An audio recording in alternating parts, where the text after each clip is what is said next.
All right, hey, welcome to Prop Live, your weekly prop and costume making Q&A session. I'm Han Solo, also known as Bill Duran, and this week we're gonna talk about something really cool and new that is out right now. Believe it or not, right now. I'm gonna jump right to it.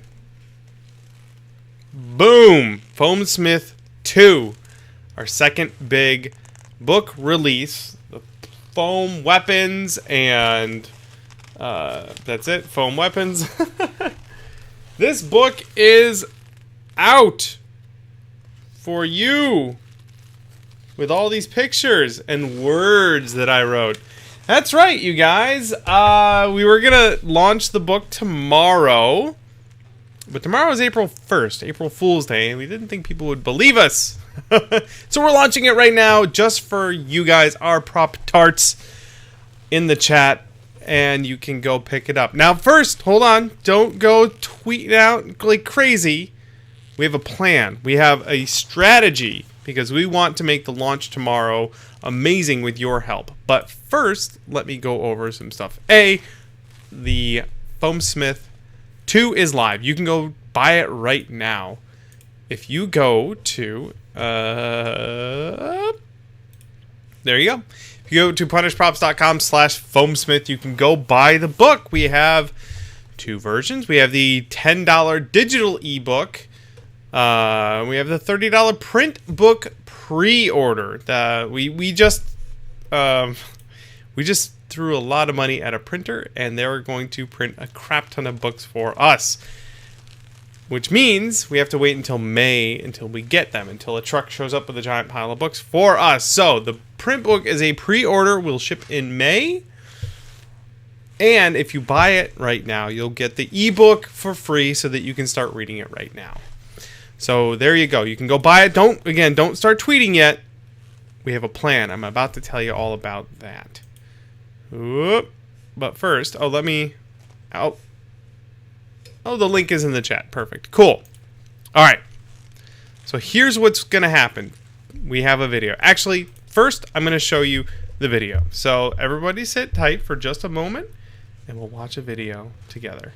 And this is what we're going to share tomorrow. Okay.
Yeah, there you go. That is our big promo video for the book, and we're going to post that tomorrow. So here's the plan, everyone.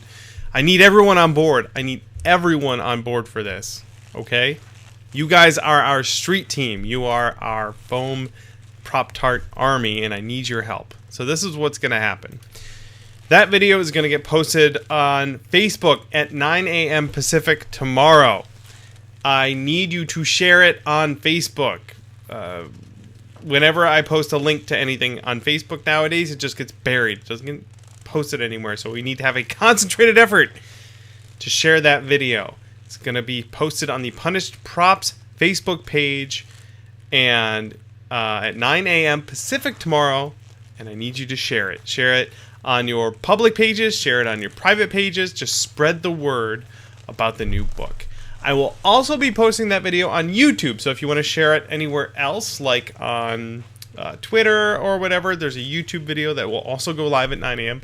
on the Prentice Props YouTube channel.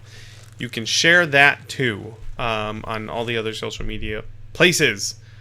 Yeah, so that's the plan. We got to get the word out, make the launch big and awesome tomorrow. And I thank you guys for all of your help so far, and I preemptively thank you for helping spread the word about the book. Yeah, the goal is to get some really good reach over on Facebook and help it spread like wildfire. And then also, like, if you're building stuff out of foam and you want to just keep the fun going, use the hashtag Foamsmith, just hashtag Foamsmith, all one word, on Twitter and Facebook and everything, to kind of just keep momentum going for everything Foamsmith. Yeah, if you're just joining in, guys, you can go buy this book right now. Print book is a pre-order. It will ship in May. But you'll get the ebook for free if you buy that, or you can just buy the ebook for $10. Those come with 2 free blueprints, by the way, everyone. The books got... So why don't we just go through this little story time? So we've got the Jade Rabbit, and we have the Ripper Axe from Diablo. And we have full build write-ups with tons of photos in there. And free digital blueprints for both of those items in the book. So massive value right there. Is Facebook better than Twitter or YouTube when it comes to sales momentum? Hey Patch wants to know. It's not that it's better or worse. It's that Facebook lately the engagement has been kind of poor for us, and I'm trying to get that specific platform to perform better for this launch. Yeah, like engagement in YouTube has been amazing. So putting a video up there, I don't need to like ask people to go watch it. On Facebook, you really do have to, and I really do want to try things. So specifically doing a video for Facebook, because that tends to be favored among their whatever their algorithms are. Yeah. So that's specifically why we're doing that. But set a reminder on your phone, 9 a.m. tomorrow, please, and thank you. The book, 160 pages. That's just about as long as the first Foamsmith book. Over 500 photos. That's more photos. I took like 700. So I took a lot, but 500 photographs in this book, all taken by yours truly. Yeah, we will ship internationally too. It's a little expensive, and I wish there was some way we could get that better, but it's kind of just the way it is. But we are working with distributors around the world to try and get wholesale batch bulk orders of books out to different countries so that people can just buy them there. We have several companies interested in that, so that's going to take some months to get in order, but that's also coming on down the pike, as they say.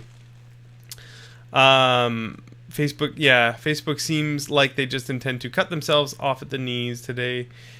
Yeah, it's not, I don't know, it's weird. There's weird incentives there when it comes to social media and platforms. I could do a whole stream just about that.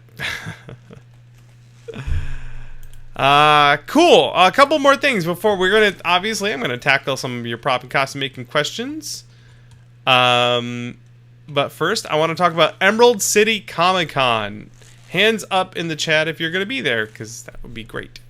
I'm going to be there. Brittany's going to be there. I'm going to be dressed as Han Solo. I got my sweet new Han Solo jacket. I'm working on the rest of it. I'm working on a belt buckle. I live streamed me patterning that the other day. But here are the aluminum pieces, parts of them. There, I have more in the other room. This is for the belt buckle. I have to go buy the leather still. But these attach on the back, so the belt can actually detach. And then I put it around my waist, and then I go and I hook it up like that. And then this part down here is for the holster that goes down the leg. And actually, that part comes off too. You'll have to believe me; it's not coming apart right now. Cool. What else is there? Oh, panels. I'm going to be on like 3 panels at Emerald City Comic Con. And if you go to this link in the chat, and we'll post a link in the show notes as well, you can see the schedule of events where I'm going to be at Emerald City Comicon. So on Saturday I have 2 panels. That's Cosplay 202 and Cosplay Like a Pro. That ends at 4, and right after that I'll be running to the International Meeting area for a meetup. And if you go to the Punished Props Facebook page, you'll see we've got an event there. You can go join that. We're just going to do a meetup and hang out and take pictures and talk about prop making and stuff. So that will be really fun and casual. And then on Sunday at Emerald City, I'm doing prop making on a budget. So that's all listed on the Emerald City Comic Con website. There we go. Man, hope Han Solo doesn't have to go to the toilet. I'll be fine. Look, I can get this off. There we go, look. I'm going to be fine. Oh, Monk. You goofball. Gandalf's ball sack says that Hans Belt is... It's just chuckle. I chuckle every time I read your name out loud. Cool. We're going to start diving into some questions. Brittany just posted in the chat. If you go to punishedprops.com/live, you can submit a question and I will answer it. Anything, if you're working on a project, you have some technique advice you're looking for, then I am willing to try my best to help out. Yeah, so let's just dive right into it. I've said all I've had to say so far. Got my Han Solo jacket on. Actually, this shirt is close. It's got this collar, which points up, which is the right thing. The V-neck part, not quite the right design, but the shirt was like $16 on Amazon, so it's hard to say no to that. I need to hem the sleeves; they're a little long. But anyway, Han Solo here, ready to take your prop and costume making questions.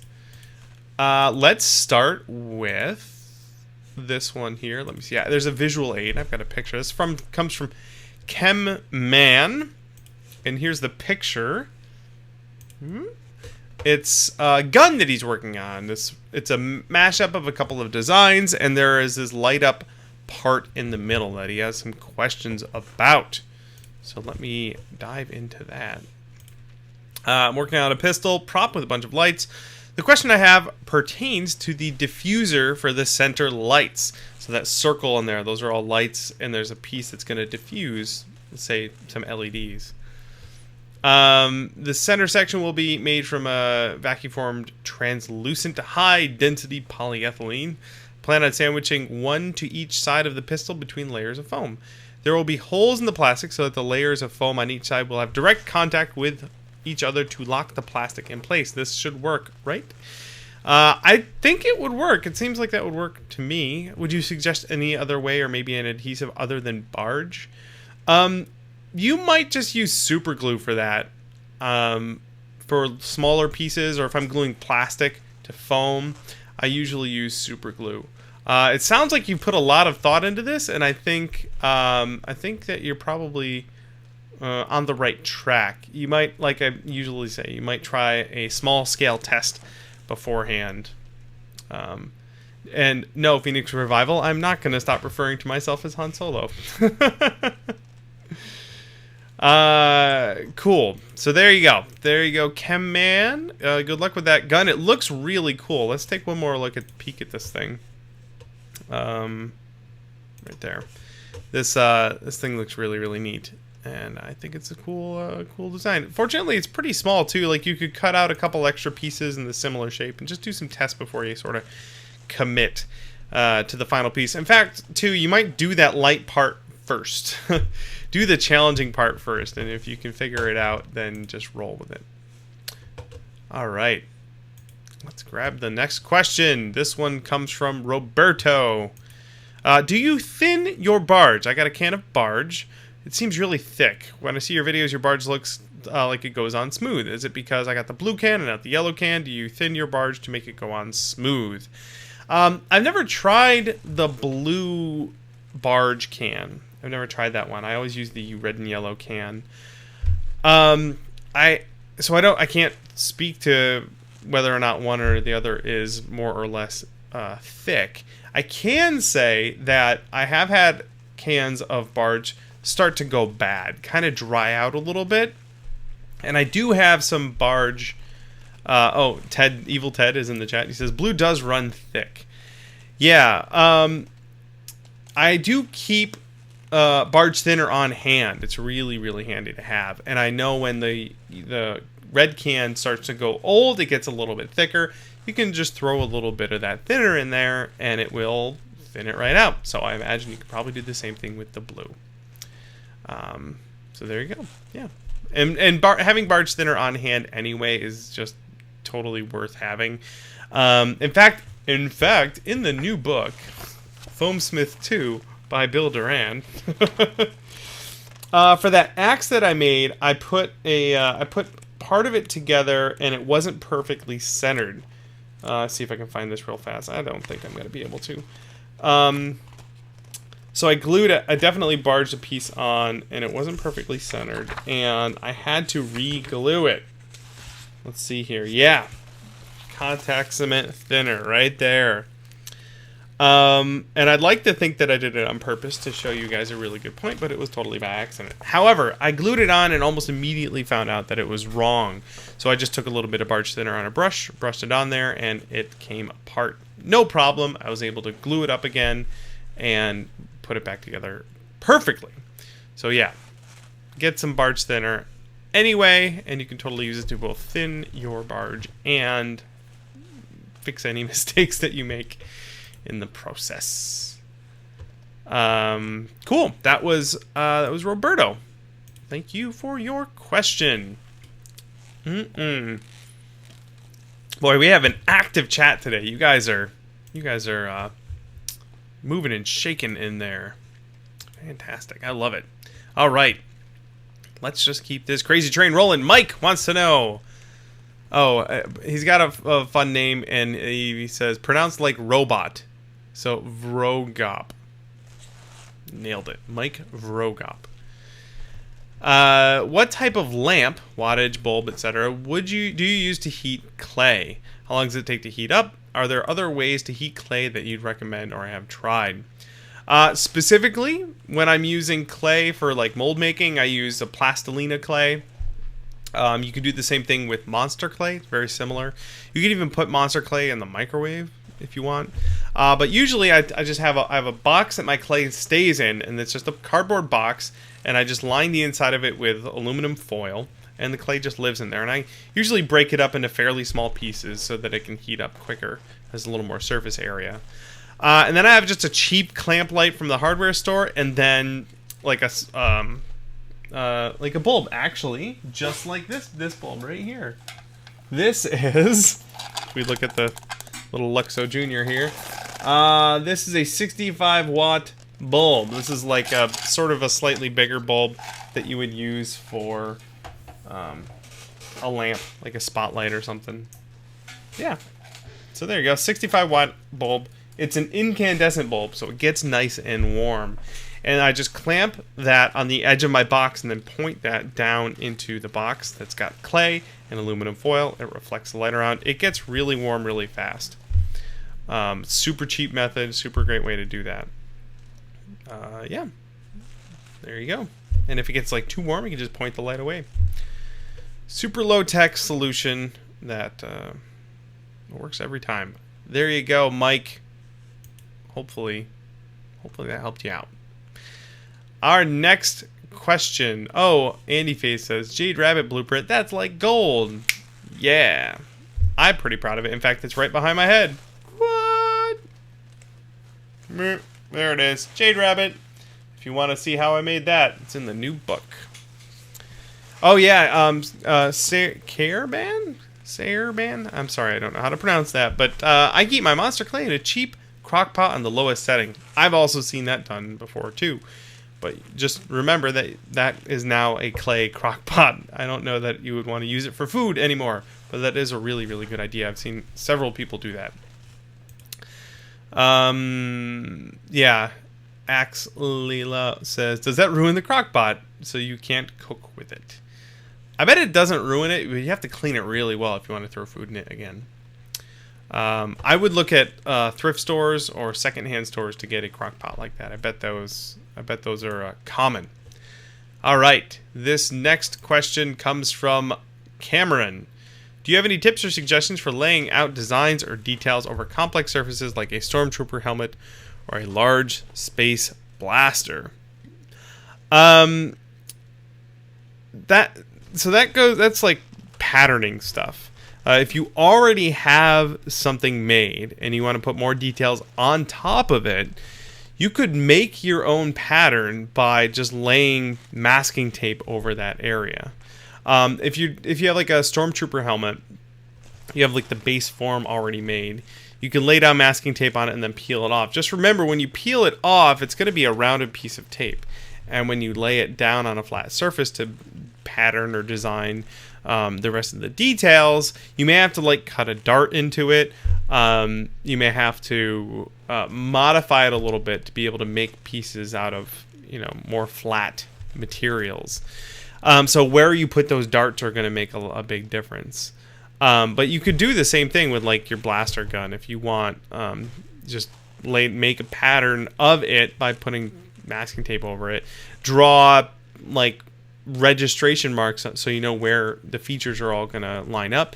Peel it off, lay it down on your cutting mat or work surface, and then design the next parts right on there. And then you can use that as your template.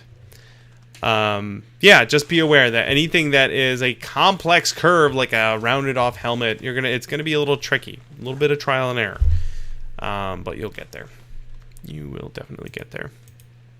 Thank you, Cameron. Next one comes from Steve. And by the way, everybody, we are kind of low on questions this week. If you have a question, go to punishedprops.com/live, especially if you have anything about foam weapons.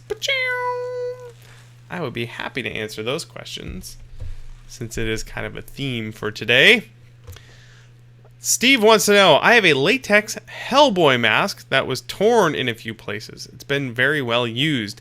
And the idea is if it can be fixed by applying more latex to the damaged areas. I don't think so. Now, I'm being totally honest. Latex for mask making is something I have very little experience with. It's not something I'm well versed in. I've never tried anything like that before. So I don't know exactly, but I'm pretty sure that you can't like patch up tears and stuff with just more latex, but I'm not completely sure.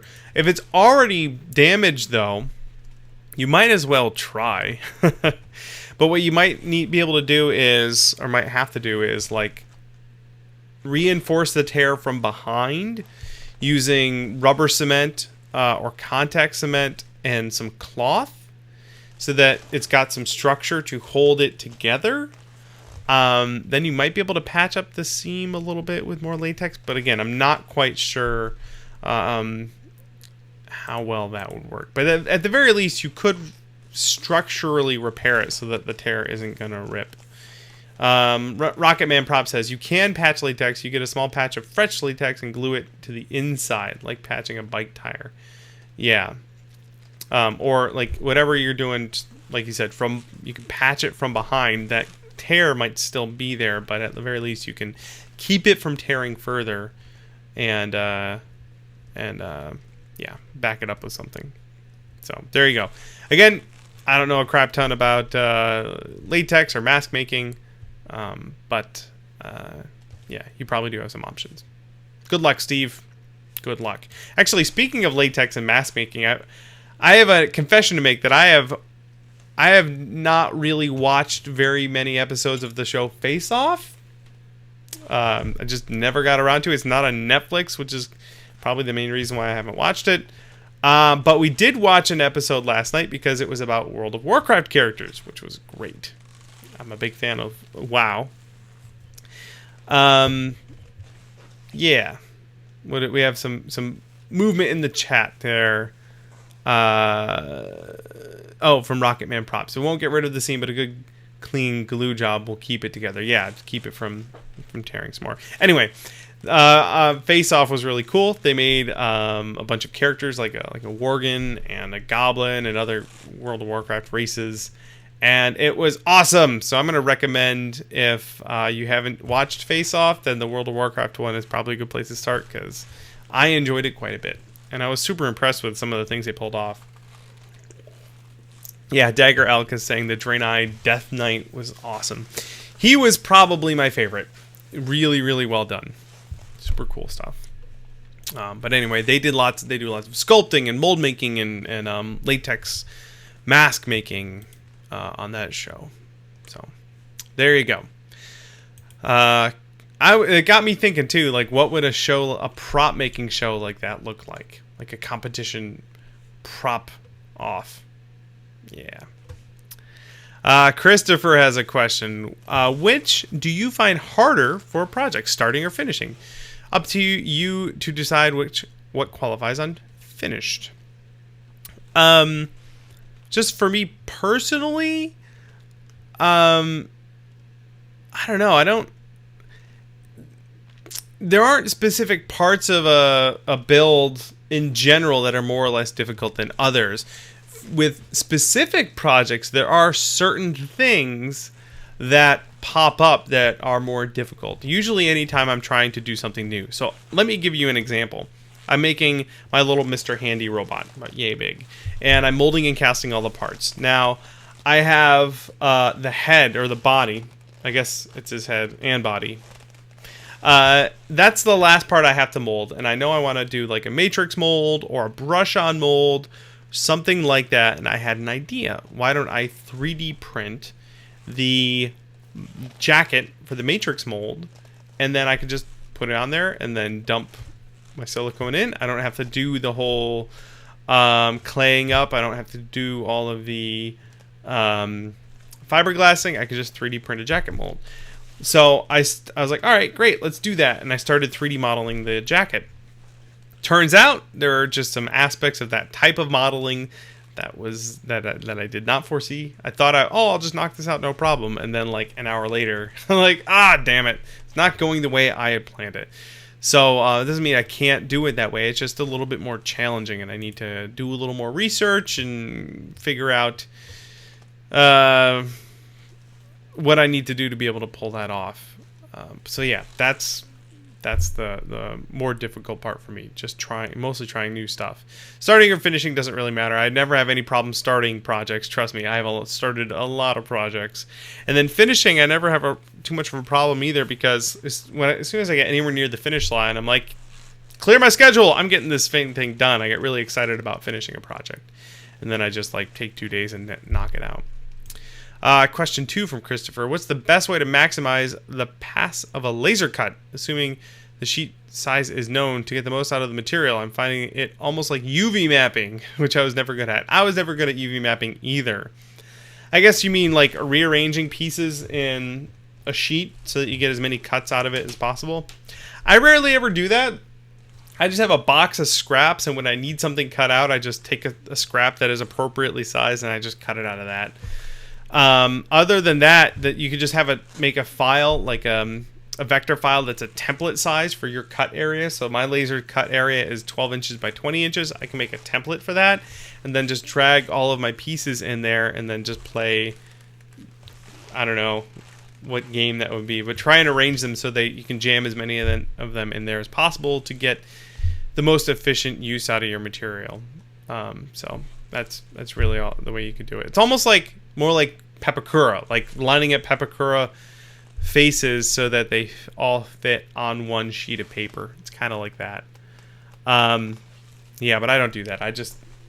You cut it out of scraps.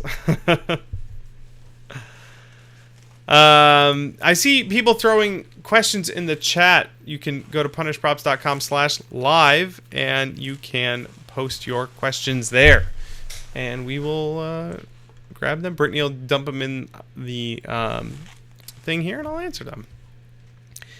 All right, let's see here. A prop off. That's our new reality show for prop making.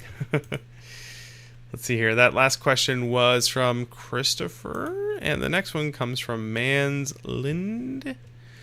How would you go about making a mold out of a more complex helmet like a Stormtrooper. In this case, the bottom is not flat. So do you solve that using clay or something to make a flat bottom to the helmet? A couple of things. One, the traditional Stormtrooper helmets were made using vacuuming the pieces out of a couple of different pieces. The newer ones, I'm pretty sure, they're probably molded and cast. But you're right, the neck hole isn't flat. Like a Judge Dredd helmet, the neck hole is kind of flat. But yeah, if you're going to mold that, then you can just kind of model or Pepakura or whatever your master, and then just plop it down on a hunk of clay, and then sculpt that clay up to that neck hole. And then you'll have this flashing on the outer edge of your neck hole that'll get trimmed off later, and it doesn't have to look pretty. You just got to sculpt it. It's just going to support your helmet, and then you just make a mold around it. Boop. So there you go. There you go, Mans. Let's see. Is Bill signing all of the books? All of the print books that you pre-order from punishprops.com will be signed by me. That's right. For Foamsmith 2. How to forge foam weapons. Next one comes from our buddy Sam. Sam, don't you know everything already? How would you go about making and attaching Nightcrawler's tail from X-Men? I made one in the past for my first costume, but I would like to redo it. I plan on making it posable as well with an armature wire. Brittany, let's see here. Brittany posted the thing. Our friends over at Propped Up Creations actually did a Nightcrawler tail. We'll put those links in the show notes there, but let's see here. Yeah, so whoop, there we go. And they made a mold. They made a stone mold out of something like hydrocal or plaster, and then this is cast, I believe, in Flex Foamit. So it's Flex Foamit 3 is what they used. So basically, you got a stone mold, a rigid mold, and then you can put a wire into the cavity, and then you pour your flexible urethane foam in there. It expands out around that wire. The wire is encapsulated in your tail, and then when it cures, you can pop it out. You've got a posable tail. Brittany just posted a link in the chat right there. Oh, and I just closed the chat too because I keep screwing up. But anyway, that's basically how you would do that. And in fact, Alyssa from Propped Up Creations also put out a video how she made those types of molds. So that is something I will also link in the chat as soon as I open it. Hi, everyone. Oh, hi, Alyssa. There we go. And there it is. So this is her video on plaster and latex. Boop, on how she made this this head mold. There you go. So I will share that with you guys, and we'll put it in the show notes. Boop. Boop. Rockman props. Bill needs a nap after this episode. No, I need dinner. That's what I need. And more caffeine. Third book, The Joy of Foam. Yes, Monk. That will be the next book for sure. Okay, Sam. There. Hopefully some of that will be able to help you out. And if you have more questions about that, just go talk to our friends over at Propped Up Creations. Next one. Hey, Patch. Hey, Patch, you seem like you ought to know everything at this point now, too. What is a decent mold release that isn't a legit mold release? Not Smooth On or any other brand. I've seen people use talcum, maybe talcum powder. Baking spray and soapy water is a mold release. I try not to mess around with anything that's not the genuine article, just because mold release spray is designed to do exactly that. Anytime I have deviated even a little bit, it has been met with disastrous results. However, there are waxes you can use. Let's see. I've used this before. It's a pain in the butt to apply. The spray is so much better. But let's see here. This is a wax that Tap Plastics has. Let's see. It's a general purpose release agent. carnauba with modern polymers and special hydrocarbon waxes. Yeah, so there are other things you can use other than the spray, but I recommend just getting the genuine article. It's so much easier. Just being able to spray it on. Don't use cooking spray or cooking oil. I cannot speak to its efficacy. Yeah. So there you go. Hey, Patch, just get the right thing, man. All right. This one comes from Jex, and it comes with a visual aid. Oh, there it is. This was the thing. The question is, I'm about ready to do the paint phase on this big Canon prop I've been working on, and have been going back and forth on the best painting method. Would you brush or mask and airbrush something like this? All right, the picture. There it is. That is a fairly complicated build you have there. Now, I have no idea what colors you're going to need. So if this is like two-toned, mostly two-toned, then I would probably base coat it in one color, let it dry, mask it, and then spray the other one. When I say base coat it, I would airbrush or rattle can spray the base coat, and then mask off the other areas and then spray those.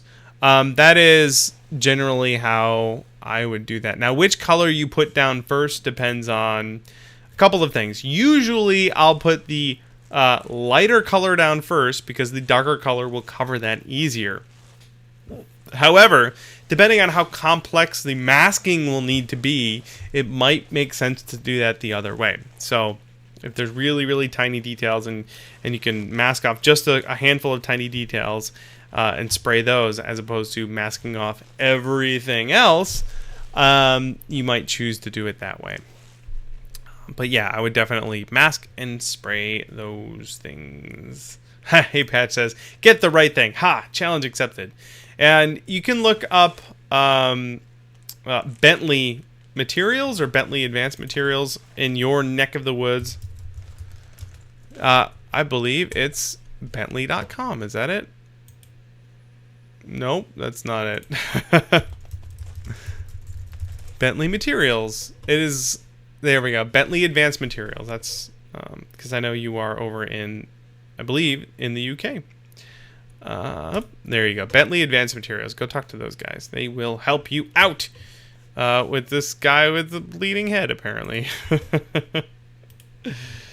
All right. Yes, go get the right thing. All right.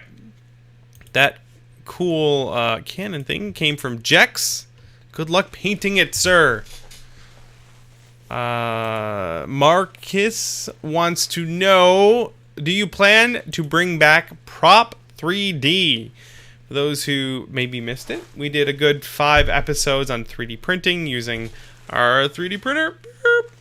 Our friends, and we have a sticker on there, our friends over at Autodesk sponsored that video series, and they're awesome for doing that. We got this printer. We did 5 good videos. I want to do more Prop 3D videos. I will tell you, Brittany and I have not worked harder than the 5 weeks in a row where we did a prop shop video and a Prop 3D video each week for 5 weeks straight. It was a ton of work. Doesn't mean I won't do it again. However, we have some stuff going on behind the scenes. I have some ideas. I really want to do a Prop 3D series where I make something large over, let's say, 10 videos.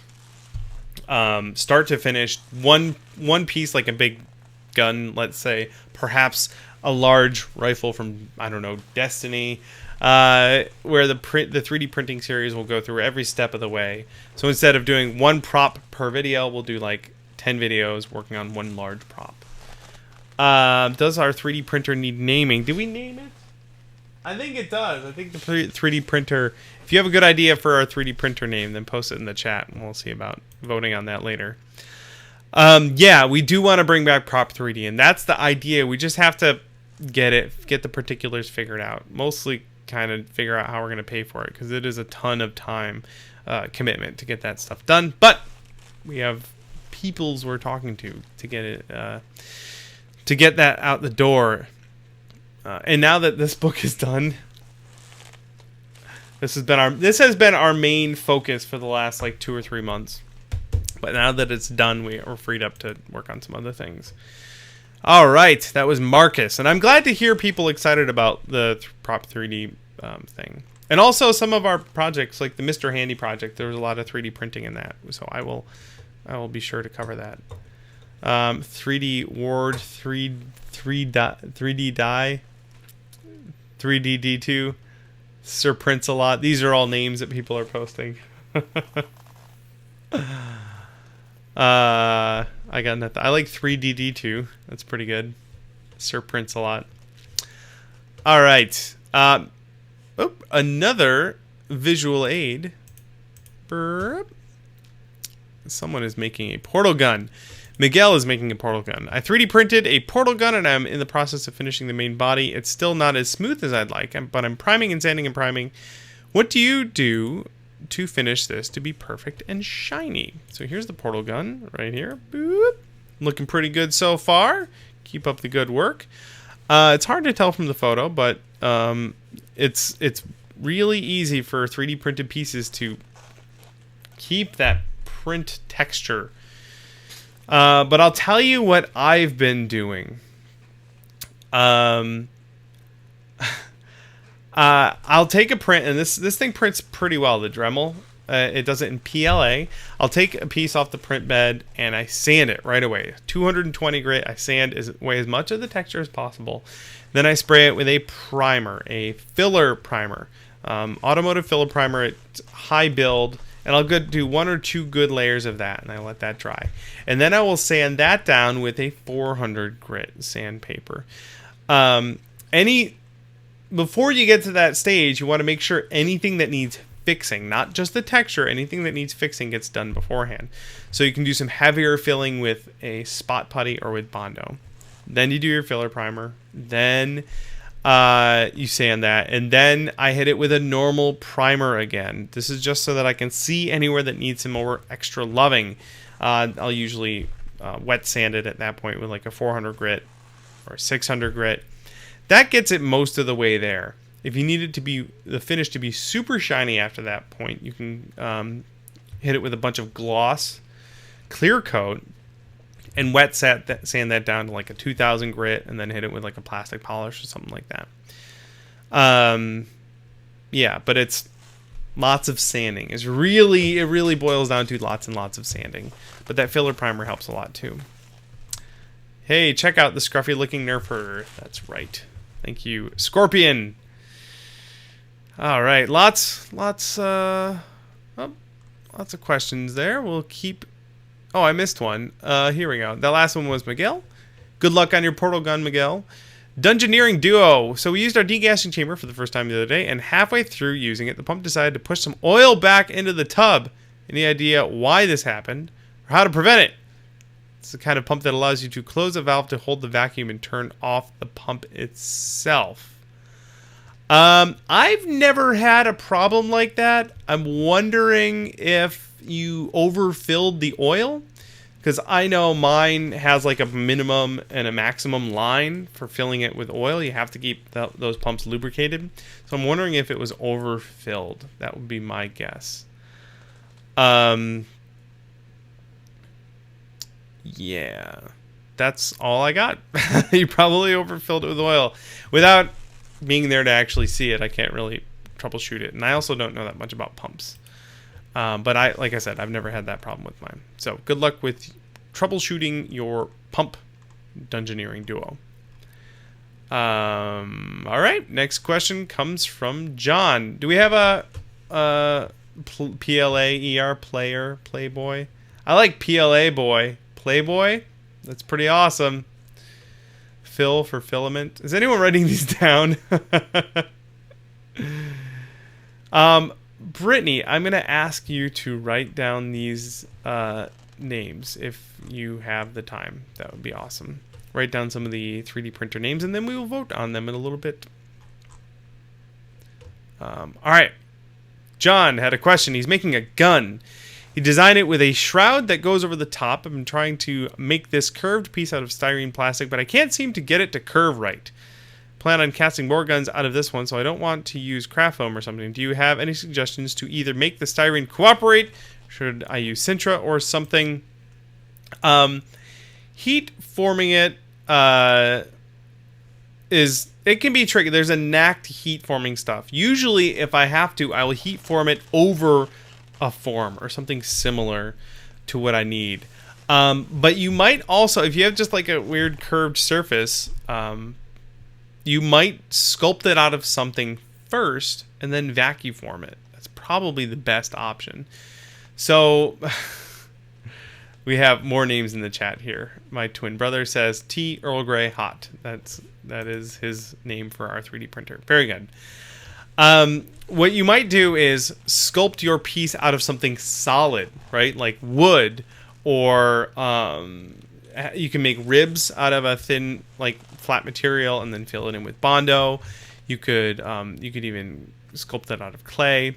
But I would say just like if you sculpt it out of wood, make a little vacuum form machine, like the vacuum forming video that we have, and then you could vacuum form it out of your styrene, and then you'll have that perfect form. That's probably the best way to do it, because manually heat forming a little sheet of styrene can be really, really tricky, and you might as well have a good excuse to build a little vacuum form machine.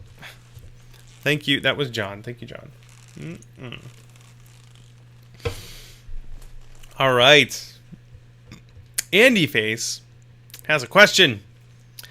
Do you have any tips on using a Dremel for sanding and shaping foam? My experience so far has been, oh crap, I've gone too far and it's all gone wrong. Any ways to better control the process?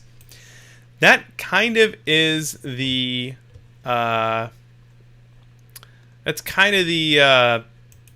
thing with foam. If you're using a sanding bit, like the normal sanding bit that comes with your Dremel, it's like an 80 grit little drum, and you spin that thing up to full speed, and then you touch it to a piece of foam, and it's just gonna cruise right through your foam. So you do have to practice. You do have to have a measured hand when you're forming your foam with a Dremel. I like to use, if you can, get like a 220 grit drum. They make different grit and sized drums for your rotary tools. So it's not as aggressive, and it leaves a much better texture anyway.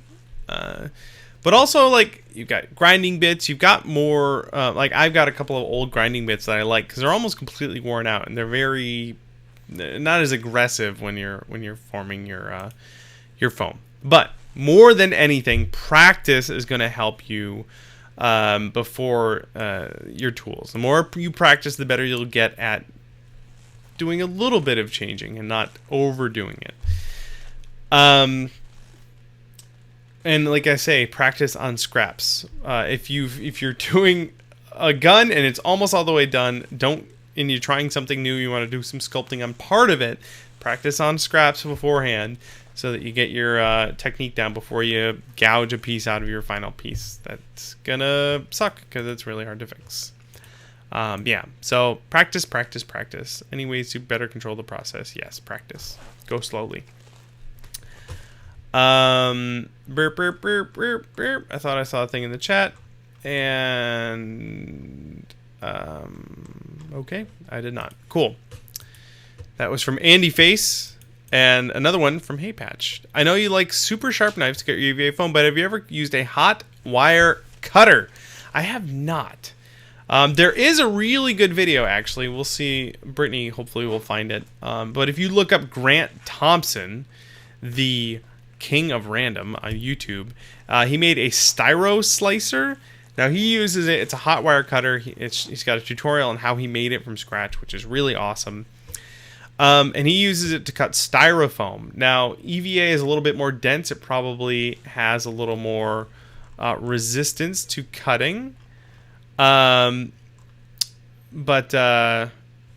it would probably work. I don't know. I haven't tried. I don't have one yet. But I will say a lot of times when I'm cutting foam, I'm trying to get like nice, straight, sharp edges. I'll use a ruler and my sharp knife, and I'll get a perfectly cut straight edge. That's a little bit harder to do on a hot wire cutter because it's kind of freehand and it can move in all directions. And also, usually if I have to do that, I'll just use my bandsaw because it's got a fence. I can cut it at specific angles, and I have the bandsaw. So that's usually what I'll go with. But if you try a hot wire cutter, I'd love to hear all about it. And definitely go check out, yeah, there we go, Lady Longshanks. That's Brittany in the chat, just posted a link to the Styro-Slicer. Really, really cool. And check out the rest of that guy's videos, too. Of course, if you know who I am, you've probably watched all of his videos, because he's super, super popular on YouTube. All right, next one comes from Axe Leela. Any tips on how to make a spear or pole-like prop able to collapse and detach so it's easier to transport? In fact, check this out. I've got a giant axe right here. Oh, this is an example piece from my new book, Foamsmith 2, How to Forge Foam Weapons. And you can see it's on the back. Look at that. Hey, I'm so proud of himself. And in the book, I go over how I made this detachable, but I'll show you right now. Just like that. So this has a PVC pipe and a coupler that's designed for that diameter of pipe built right into it. And this is the other end, and it just friction fits right in there. If I push it on, it's not going to go off unless I swing this around really hard. So that is one of the very easiest ways. Oop, I just punched the microphone. I'm sorry. Very easiest ways to make pole type things detachable. Just PVC pipe with a coupler. Oop. And you can get PVC pipe in a lot of different diameters. You can just test it out right there in the store. Get the couplers. It's basically just a short piece that will accept the PVC pipe in either side. Sometimes you can get couplers that are adapters, so you can put a smaller pipe into a bigger pipe. Whenever I'm at the hardware store, I'm that Yahoo in the aisle, plugging all the pipes together, and then I go to buy them, and the lady's like, "What are you plumbing? None of these work." I'm like, "I'm making an axe." All right, we're gonna take a quick break to vote on the name for the 3D printer, and I'm just grabbing. Thank you, Brittany, for grabbing all the names, and I'm putting them into a poll right now, so that we can vote on them. Let's see here. The artist formerly known as Prince. That's all right. That's pretty awesome. Extruder Player. I like Player, the 3D printer. PLA. That's very good. What else? Here we go. Phil for filament. Gerstrude. Some of these are a little bit of a stretch. Play-Doh is really good. Plausible. Printy McPrintface. Wally 3D 209. That's pretty good too. Like Ed 209. You guys are so creative. Jeff. We already have a Jeff. Who snuck that in there? Jeff is the pressure pot. All right. So I'm gonna create this poll. What should I name my 3D printer? All right. Create the poll. Your poll has been created. I'm dumping this in the chat, and boop, there you go. All right, go there and vote on the names for the 3D printer, and we'll check back in on that at the end of the episode. All right, Sarban has a question, and we have a visual aid. All right, we have a sword thing. I want to make a copy of the last Elven Mind Sword from the movie Hawk the Slayer. They have a glowing stone in the hilt. So that is the question. How might one do that? There's this crazy looking glowing gem in the back. All right. So a handful of ways you can handle this. The way I would do it, I would probably sculpt, model, 3D print, whatever, your gem, the way you want to do it. In fact, if you want to learn about gems, talk to Rocket Man Props in the chat. He's the gem guy. But I would probably either sculpt it or 3D print it, and then sand it smooth so it's nice and shiny. Mold it in silicone, and then you can cast a transparent gem. The cool thing is when you cast it, while the resin is still liquid, you could take an LED and dunk it in there and then suspend it some way, like put a stick across it so it can suspend it there. And then it will cure with the LED in the gem. And then when you apply current to it, it will make the gem light up, all pretty like. You could have your handle be a PVC tube, so it's got some space in there, so you could hide a battery in there. You could hide a switch in the handle as well, or you could use like a flashlight. That may even be an easier way to do it. Just get a flashlight that turns on when you screw the head, and glue that inside your handle, and then glue a gem to the bottom of that, so that when you twist it, the flashlight turns on. Causes your gem to light up. A couple of different ways for you to do that there, but personally I would go and mold and cast a really nice pretty gem and embed some lights right in there. Alright, that one came from Caerban, Caerban. I'm sorry, I don't know how to pronounce that. Star Wolf Studios wants to know, I'm working on an EVA foam armor build. Are you now? I would like to build it specifically for airsoft gun warfare. Is there anything you suggest that might improve its durability to better prepare it for battle? I would say, if whatever you're gonna do, buy armor that's already designed for airsoft weaponing, fighting. I don't know, airsoft shooting, airing, softing. I don't know. Buy armor that's designed for that already, especially anything that protects your face. If you modify it at all, simply add EVA foam to the outside of it. I would not remove any of the functional parts of the armor. Again, especially in the eye region. And then just, you're basically adding armor pieces for aesthetics only. Now, as far as the durability is concerned, if you just have like bare foam, it'll probably get little airsoft BBs stuck in it. If you want that to be more durable so that it doesn't look damaged, then you would want to seal it with something really, really durable. I would go with latex rubber, many layers of latex rubber. What am I thinking? Just using paint or just using Mod Podge or Plastilina, all of those things are going to shatter when you shoot them with an airsoft gun. But latex is, especially if it's a really thick layer, it's rubber, and the BBs will just bounce right off of it, I imagine. I haven't done any tests yet. But most importantly, do not compromise the durability of the actual armor you're wearing.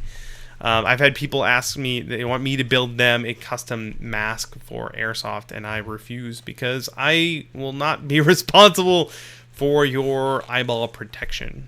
And I recommend, if anyone does do anything like that, to simply buy a functional airsoft mask and then add to it, just for looks, just so it visibly looks cool, but does not compromise the integrity of your eyeball protection.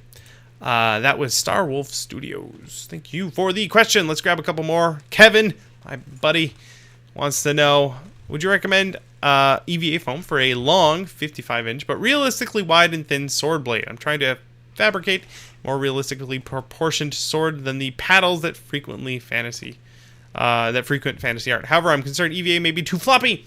Should I embed wire or switch over to wood, even though I don't have many tools to work with such? You can embed all kinds of stuff in there. You can get a thin piece of aluminum from the hardware store, like I don't know, like an inch wide piece of aluminum that's a few feet long. You can just get that from the hardware store, and you can just sandwich that in the middle of your EVA foam. I would say the tip, though, like round it around and like sand it nice and smooth, so that if you jab something, it doesn't poke through the foam there. So just be careful with that. Aluminum's pretty good for that. It'll still be kind of floppy, right? It'll hold in this direction. It's not going to bend, but it will still be floppy that way. My brother did a Blackwall costume. You probably saw that. And he made a giant silly sword that way. And it was rather floppy, but it worked out all right. But go ask him how he did his. I'm pretty sure he put a sandwiched aluminum in between his foam. All right. It's 6, but I'm going to grab the last 2 questions here, and then we'll talk a little bit more about the book, and then we'll get out of here. Oh, first the straw poll. Oh, it's really, really close. If you haven't voted, I see there are 39 total votes, and there are almost twice as many in the chat. If you haven't voted for a name for the 3D printer, get in there. I'm going to answer these 2 questions, then whoever's in front is going to be the name. All right, Rocket Man Props. Any tips for keeping long foam weapons straight? I laminated 2 pieces together for an axe, and it ended up a bit warped. That's tricky. If you put something in there, like I was just saying, like a piece of aluminum, that'll help. But when you're laminating 2 pieces of foam together, let's say you lay down one on the table, and you lay down another one on the top. You may have a tendency to lay it down like so, where you put one end down and then just sort of curl it on there. That will have a tendency to make it warp a bit. Usually what I do is if I have like 2 surfaces covered in glue, I just stack them straight down on top of one another and press them down. That will help make sure it doesn't like get a little bit contorted as you like lay the 2 pieces down. So just sandwich them down, mash them together. Yeah. And again, practice makes perfect. There's kind of a knack to it. The more you do it, the more you'll figure out. Okay, Sam wants to know, last question, what are your thoughts on buying cheap tools from places like Harbor Freight or Craigslist versus brand new high quality tools? When I got started, I bought most of my tools from Harbor Freight. A couple of things. You never really know which ones you're going to use a lot. Good example. I bought a circular saw from Harbor Freight. I use that thing maybe once a year. I don't use it very often. So it's fine. It's just to break down large sheets of wood into smaller sheets of wood. So that's no problem. Drill press. I bought a drill press from Harbor Freight. It was small and it was kind of crappy. And after using it for a couple of years, I was like, all right, I use this thing all the time. Why don't I upgrade? So you can either sell it, or in my case, I just gave mine to a friend and I went and I bought a really nice drill press. It's kind of like a trial time period when you buy a tool from Harbor Freight. It's like, if I end up using this, then I will upgrade eventually. If you have something you know you're going to use a lot, then go get a good one. But if you're not quite sure, another good example, a lathe. I have the cheap mini woodworking lathe from Harbor Freight. I use that more than my circular saw, believe it or not. I know I want to upgrade to a better one, something that can do more machining and metalworking type stuff. But that little woodworking lathe has served me very well. It hasn't broken yet, so it was worth the $130 I paid for it. Yeah, so you could totally get by with Harbor Freight tools, unless you absolutely know you're going to get something that you want to last a really long time. Then spend the coin on the good stuff. But otherwise, consider your Harbor Freight purchase a trial run and replace it when it breaks or you want something better. Thank you, Sam. Thank you, Rocket Man Props. And thank you, everyone in the chat. Are you guys ready to find out who won? Oh, it's so close. So close. But we're going to go with the number 1 answer. The artist formerly known as Prince. With Sir Prince-A-Lot close second. And Player. Only 3 votes for Player. Damn. All right. The artist formerly known as Prince. That is the name of my 3D printer now. Thank you, guys. Thank you, Prop Tarts in the chat, for doing that little votey thing there. We have to figure out what else hasn't been named yet. We're not going to do it all at once, but I have plenty of other tools that need naming, so you guys be able to help me out with that. Once again, guys, if you're just joining, here's the plan for tomorrow. The Foamsmith book is out. Foamsmith 2 is out right now. You can go to punishprops.com/Foamsmith and buy it yourself, but don't tweet about it yet. Tomorrow is the day. You guys are our street team. 9 a.m. Pacific Daylight Time. I'm going to post, it's already scheduled. It's going live at 9 a.m. This video that we have here, I'll just put this in the background without any sound. And there it is. So this video is going live at 9 a.m. tomorrow on our Facebook page. So please set your alarm, set a reminder on your phone to go to Punished Props on Facebook and share this video with everyone, all your friends. And that's at 9 a.m. I also put this video up on YouTube, so you can share it on Twitter or your other social media places, Google Plus maybe, I don't know. But the big push is going to be on Facebook tomorrow. So that's what's going on for the Foamsmith book. And I thank you guys so much for helping out. The book thing, we've been working on, Brittany and I have been working on this book for months, for the better part of this year, and we're really proud of it. We're really happy with how it turned out, and we think you guys will be happy with it too. And this makes a huge difference. Like, for what we do as a business, the book thing is our biggest thing, and that your help getting the word out about this makes a massive difference to us and what we can do here in our tiny little shop here. So thank you again so much for helping out. Tomorrow, we'll see you guys all tomorrow on the internet with the new book. So that's it for Punished. That's it for Prop Live this week. Next week we'll have an episode, same bat time, same bat channel. We may have a guest in the studio though. Emerald City Comicon is next weekend, and we have some people staying with us. So look forward to that. And until next time, measure twice and try not to hurt yourself. Thanks, you guys. See you next week.